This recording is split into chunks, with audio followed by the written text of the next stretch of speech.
6 af kraftar náttúrunnar þar sem við ferðumst í kringum Ísland og tölum sögur og jarðfræði. En við erum stödd núna í Vestmannaeyjum, fyrir framan hérna safnhús Vestmannaeyja og við ætlum að fræðast Surtsey. Við kíktum hérna í dag á Sagn heima og það var lítið kynning jarðskjálfta, til dæmis í Japan og Íslandi.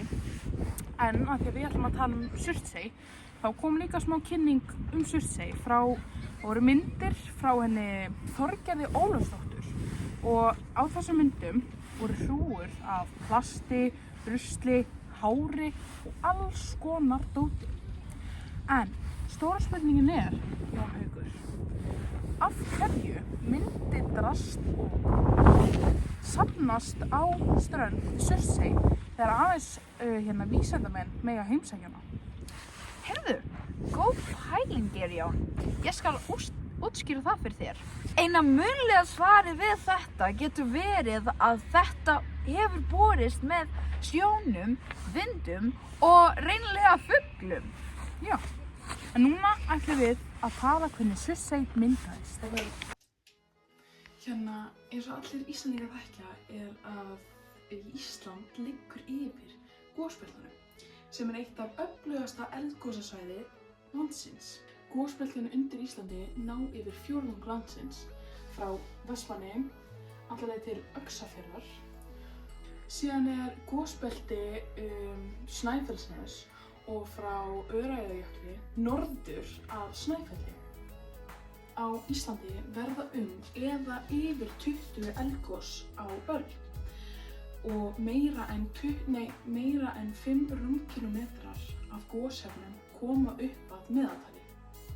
Árið 1963 varð sprengigos nálægt í Vestmannaeyjum sem því valdist að nýja eyjum myndaðist sem við þekkjum í dag sem Surtsey. Í upphafi á meðan sjór komst í gíginn vatn og glóandi hraunnar. Á með miklum sprengingum sem mynduðu gosösku og gjálft og eldingar fóru tíðar á því stigi gossins. Gígurinn var nefnd Surtur og eyjan sjálf fékk nafn Surtsey. Og janúar 1964 hætti gosið í Surtsey tímabundið, en fljótlega aftur úr nýjum gíg sem var nefndur Surturhraun við hlið Surtsey.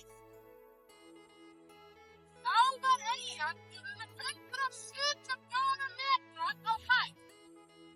Þegar gígurinn lokaðist fyrir sjó 4. apríl breyttist gosið í hraunrennsli og hraundynga byggðist upp þar til í maí 1965. Jarðhitinn við Surtsey tengist eldingum og byggsárum. Berggangar frá desember 1966 til 1967 Virðist hafa valdið honum! Sjór geymst gljúft berg neðst í eyjunni sem hitnar við bergskotin og leitast upp. Á sumum stöðum kraumar sjórinn á sjávarmálið og gufan streymir upp í gegnum gjósku og raun.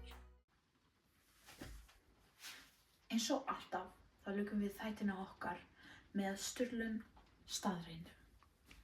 Vissuð þið að selir heimsóttu eyjuna fyrsta sinn eftir hún kom úr hafinu og notuðu hana sem hvíldarstað?